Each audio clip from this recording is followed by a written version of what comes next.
Welcome, everyone. My name is Susan Patterson. I'm a national leader in the fight against human trafficking. Today, we're going to be interviewing Ester Yu from Zoe International, an organization that works with churches to address the needs of minor victims of sex trafficking. If after watching this video, you would like to know more about what it means to be a trauma-informed church, then just watch the video after this on the role of the church in supporting survivors of human trafficking. Please do support our work by subscribing to this channel and liking and sharing this video. Let's join Ester now. Welcome, everyone. I'm so happy to have Ester Yu today from Zoe International, who's going to be sharing with us the ways in which Zoe has partnered with churches to address the needs of minor victims of sex trafficking. So welcome, Ester. Thank you so much. And thank you for this opportunity and all you do to educate the community and bring networking opportunities. Very good. So why don't you tell us a little bit about what Zoe does and what you do for Zoe? Sure. So Zoe International is located in 5 nations in Thailand, Mexico, Japan, Australia, and America. And our mission is to reach every person with God's love and rescue every child from human trafficking. And we are attempting to end child trafficking, and we do that through prevention efforts, rescue efforts, and restoration efforts. So here in Los Angeles County, we are one of 2 organizations that are contracted with Department of Children and Family Services when law enforcement recovers children from sex trafficking. The law enforcement agency contacts the social worker, and then the social worker will contact one of our agencies, and we are on call 24/7 to respond within 90 minutes to arrive at the location to provide victim advocacy support. And then we're able to provide ongoing support for that child and their family if they're living at home with their family. And we also provide support in non-crisis situations when a social worker or a probation officer believes their youth that they're working with may be a victim of trafficking, then they can request a specialized advocate to engage and build relationship with that youth. So we work with both youth that are identified victims, but also youth that are not victims, but maybe at risk of trafficking. Very good. And I know that you've pioneered a parent empowerment program for parents whose children either have been or currently being trafficked, which I'm so impressed with because I've heard about this program. So why don't you tell us a little bit about it? Yes, so we do that in collaboration with the county. So both DCFS as well as probation are part of this program. And we teach a parent class. It's a 10-week session for caregivers who have been impacted by trafficking. So this class is welcome to anybody who may be under the supervision of DCFS or probation. And myself, as well as a parent advocate from Zoe, who she herself has experienced, her child has experienced trafficking. We co-facilitate the group. And we teach through information such as, what is human trafficking? Who are the exploiters? What are their tactics? We talk about trauma bonding, the impact of trauma, resilience, post-traumatic growth, and we cover all of those topics. But mostly the most beneficial part of the group, beyond the education, really is the support that is found amongst the parents, because a lot of times the parents themselves have never spoken with anyone else about what they're experiencing with their children. And they often hear for the first time other parents saying the exact same things like, my child is missing right now. They ran away again. I don't know where they are. Some of the troubles they've had getting help. So they're able really just to cry together, to cheer one another on. And over the course of 10 weeks, we're really able to see even the changes that happen in that time, celebrate the wins, comfort one another in the struggles. That is so heartwarming, because I know that for the parents of children being trafficked, like you said, a lot of them have shame. They can't tell their mother or sister, or whatever, that their child is a prostitute. I mean, we know they're victims of human trafficking, but not everyone understands that dynamic. So they don't necessarily get a lot of empathy, for what they're going through. So it's so outstanding that you have this. And I know you've done it by Zoom, which is great, because I'm thinking of, Los Angeles is a very dense population, but there are many areas of the country where there may be a parent in some small town in rural America or whatever, and they could join by Zoom and to meet other parents who are struggling like this is just makes a world of difference, to know they're not alone and they're going through what they're going through. So I really commend you for seeing the need for a program like this and making it happen. Yeah, I think COVID, I mean, one of the positive things about it is Yes, having to figure out what we can do virtually and right. seeing how we have been able to run successful groups.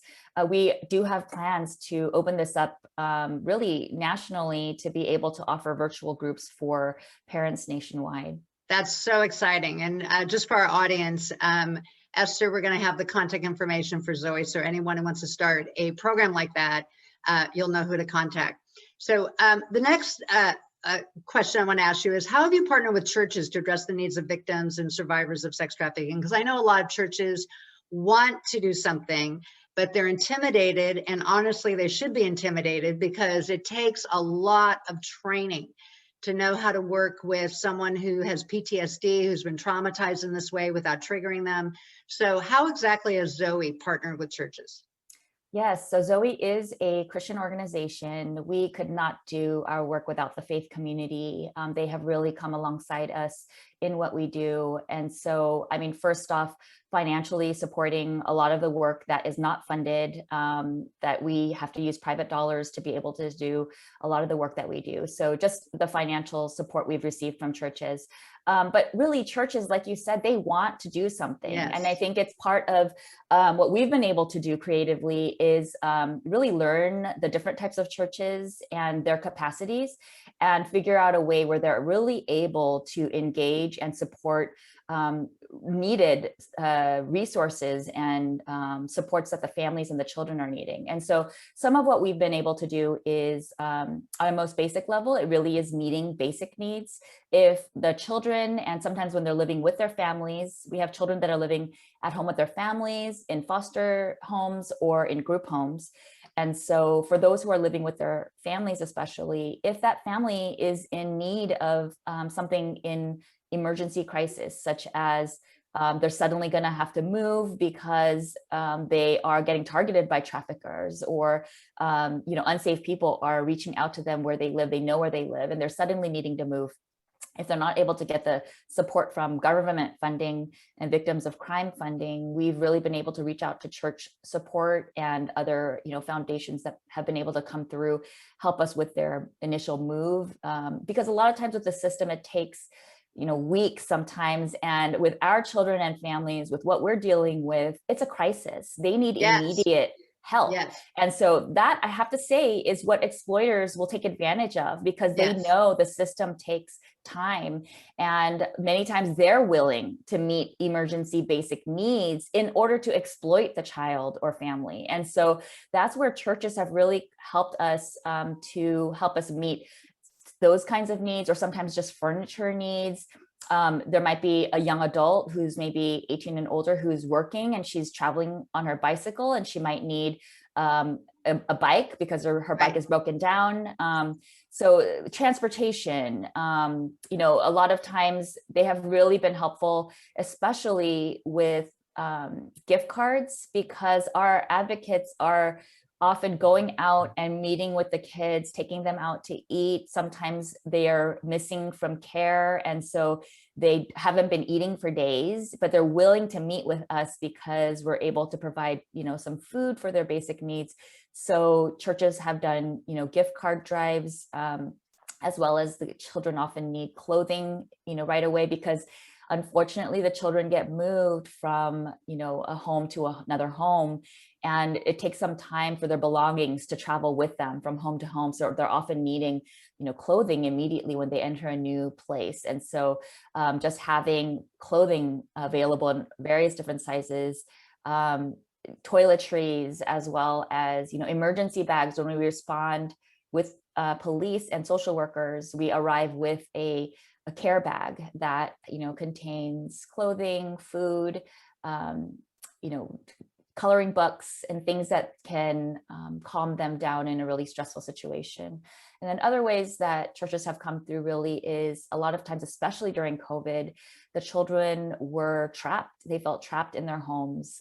They were struggling to remain where they were. We were seeing a lot of our kids running away and not coming back. And so we really needed to add extra efforts to engage them with positive activities at home. And so churches were able to help us purchase art supplies and other creative activities that they can do and keep themselves busy in a healthy and positive way.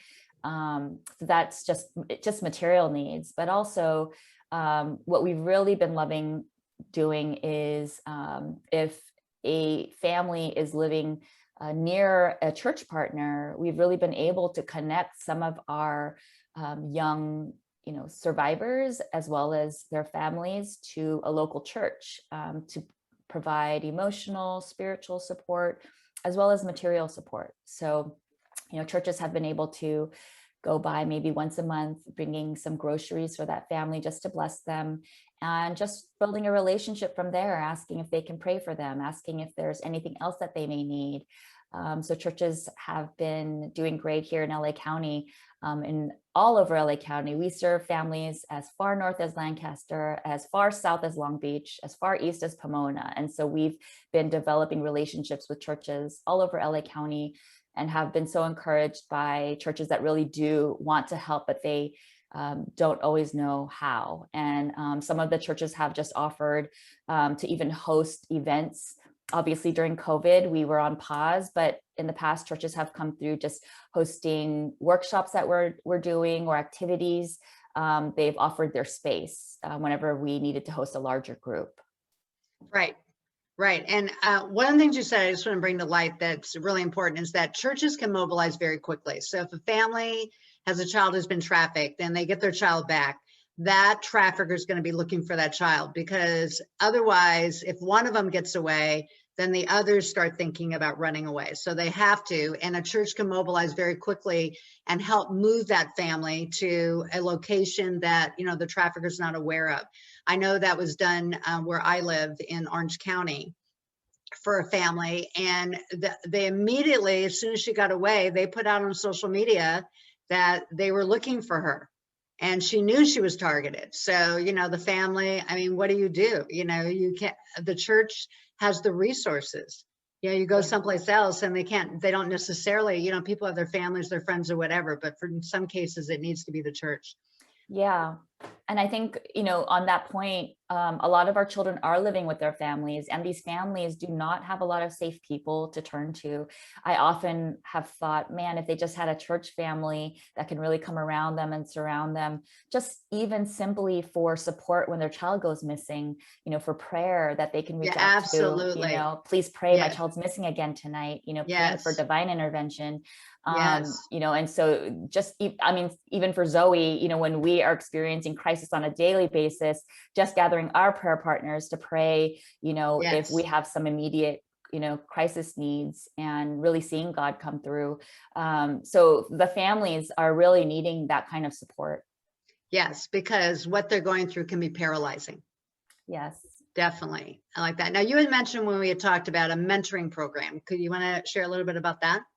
Yeah, a lot of the children really could benefit from, again, any safe people in their life, but finding connection with somebody who would be open to an ongoing relationship where they can provide just a positive influence.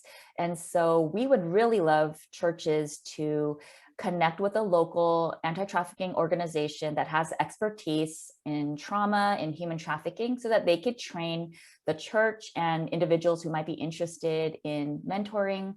They can get live scanned, taught through different safety concerns and issues. But for individuals who might have a heart and a passion to engage in this way, to become a mentor for children and to stay in touch with that organization so that they can continue to provide, the best support for that youth. But there is a need for mentorship, because many times if the social worker has to close the DCFS case, which is a positive thing, or if probation closes a case. And then Zoe may have to formally close, our advocacy services in that situation. We would love to connect them to community support. That's our goal, is always to connect the children and the family to local community supports, organizations, churches, anything that they can engage themselves with to have many touch points when they're in crisis, or just helping them with maintenance to continue just to, grow in a lot of the progress that's been made. They experience so much transition in their life with different workers, different team members, therapists. And so it would really be helpful to have sort of that continuity with a community support through church, plus, an individual relationship with a mentor. So I think that would be one definite way that, churches can pray about seeing if it's a good fit. Some churches have capacity to host an event or provide material resources or financial support. And then other churches have congregants that might even be social workers. They may have a lot of experience working with trauma victims that may already be set up, to know how to meet these survivors where they are.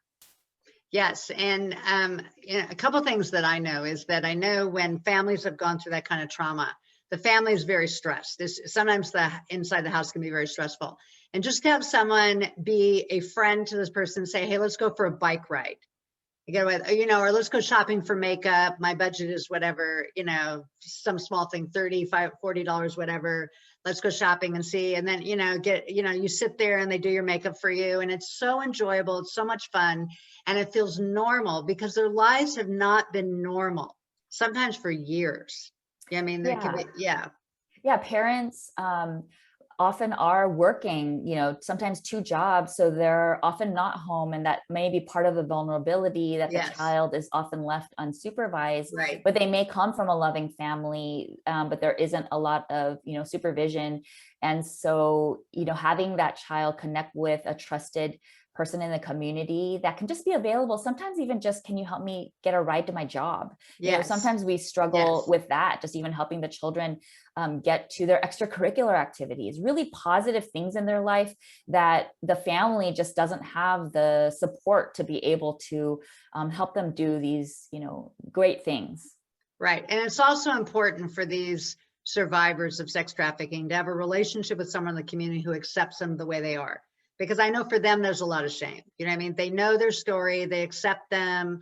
They're not, looking down on them in any way. They're out there having fun with them. I think that's really important as part of their recovery process, because they expect people like you, to not judge them and like that. But I know they walk around worried about that, about being judged.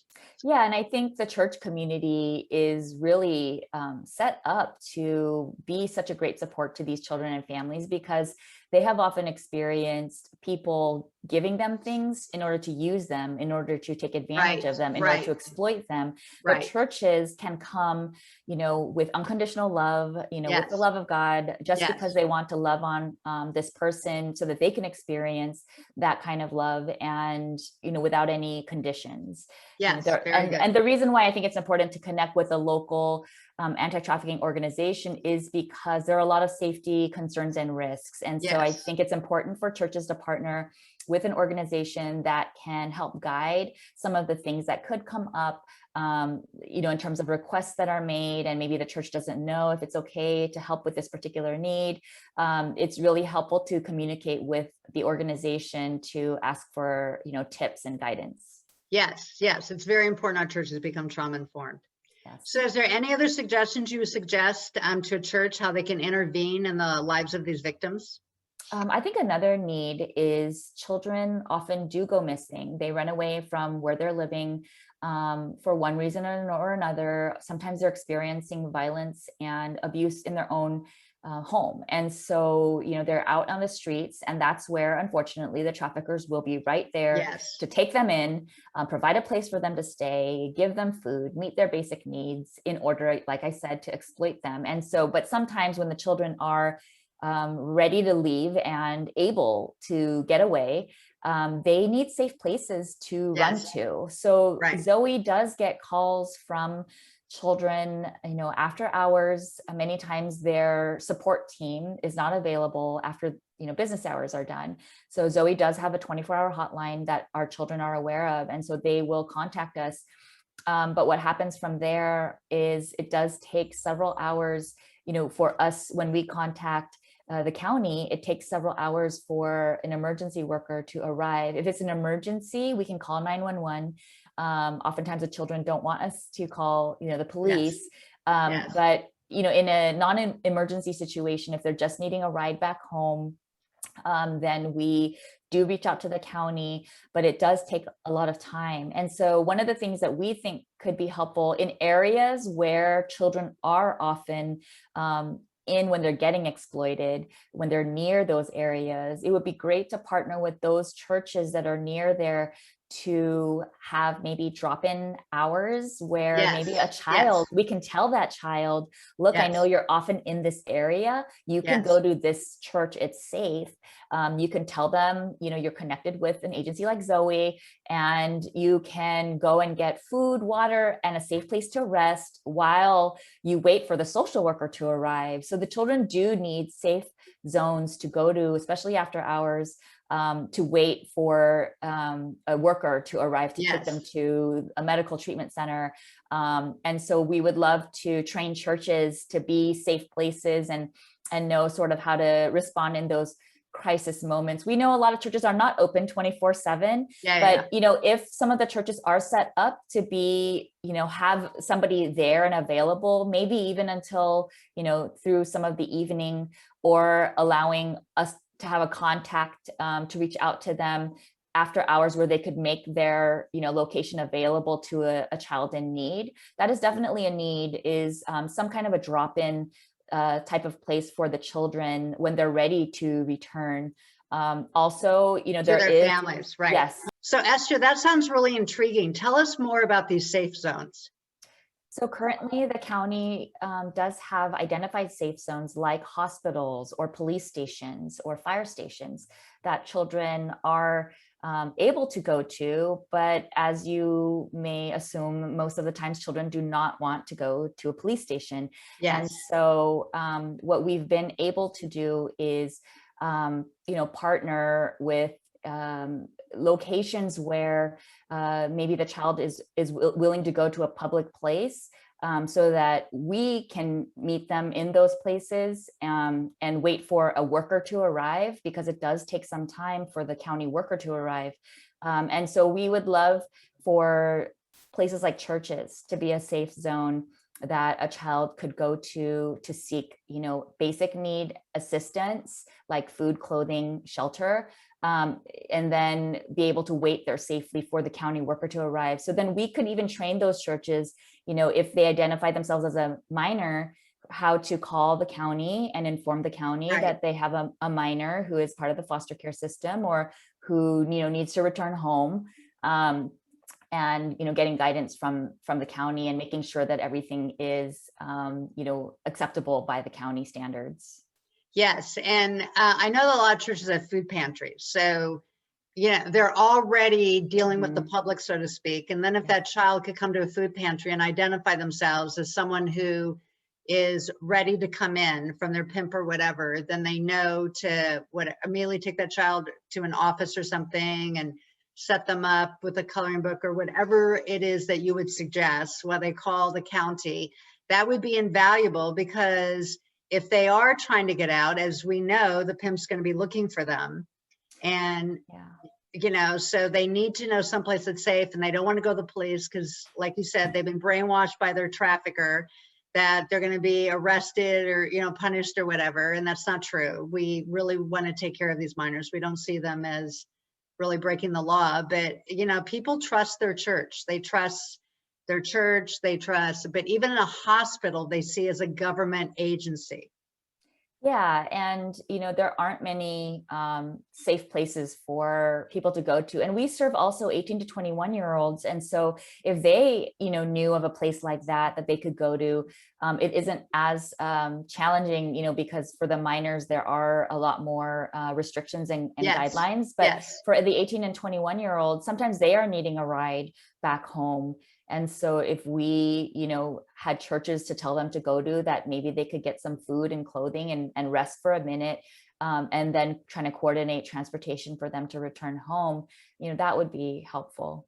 Yes, yes. And I know when we ask questions to the people who are who have left, who have been rescued or whatever, why didn't you leave or whatever? Many of them said, I had no idea where to go.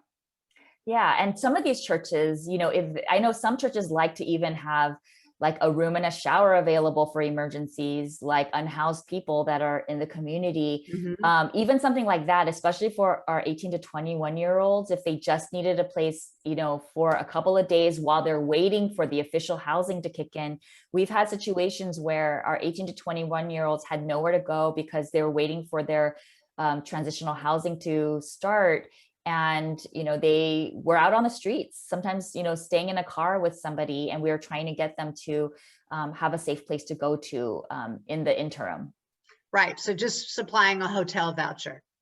Yeah, hotel vouchers, Right. definitely, for our over 18-year-olds, that's a Yes. need, definitely. Yes. And the thing for the church is that when we serve people through the church, they're more likely to come back as a result of that experience and come to know Jesus, which they're going to need if they're really going to heal the way they need to heal.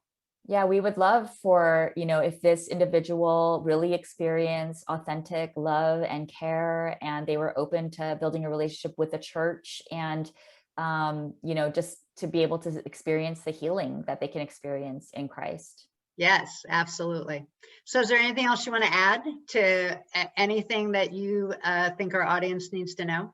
I think another way that churches can really get involved is also, there's a housing crisis right now for children. And so we really do need foster families, emergency foster families, but also, long-term foster families for these children. And so we would love churches. I know a lot of churches are very engaged in talking about foster care, and many churches are involved in being foster parents. And so we really do encourage the churches to invite speakers to come and educate them about how to become foster parents. But the county accepts emergency foster parents, and that is a great need where maybe a child is in between homes and she's needing an emergency stay. If it's a certified emergency foster family, this child could stay with them for a short term until their more permanent placement opens up. And so, we really do encourage churches to look into and explore that possibility of potentially getting trained to become a foster parent for these children.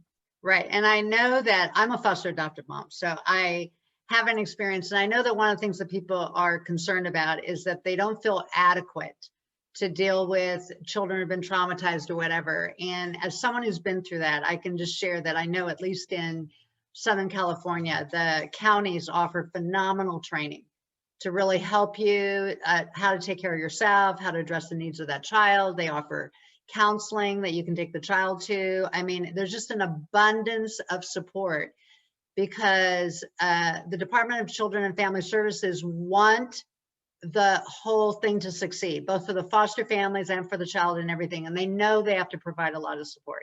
Yes. So, and then at the end of the day, I'd say as a Christian, you have to just trust God. If God called you to be a foster parent, then he will open doors. He will bring you what you need to have. Not that there won't be sacrifices, not that there won't be things, but you will grow as a result of it. And so will your whole family because it opens their heart up to what's happening in their community. And very often, as a result of bringing a foster child, this is what I've heard, into one's family, the children, their own biological children, will go on and be, advocates for some group, whether it's homeless or whatever, because they have a heart now.